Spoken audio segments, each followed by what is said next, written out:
сәлеметсіздер ме? Бүгінгі тыңдайтындарыңыз итмұрынның пайдасы, итмұрынның ем болатын аурулары.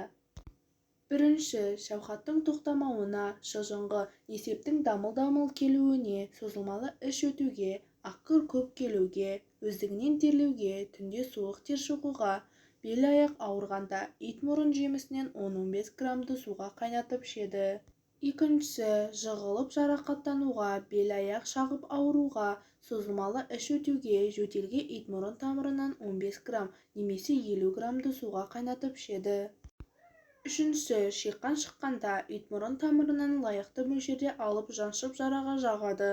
Қолдану мөлшері жемісінен 4,5-10 грамм, тамырынан 25-50 грамм. Сіздердің тыңдағандарыңыз көрнекті дәрігер, медицина ғылымдарының кандидаты, құрмет орденінің иегері, ұлттық ғылым академиясының профессоры, шипалы емдеу орталығының директоры Қайрат Айдарханұлының еңбектерінен алынған пайдалы кеңестер.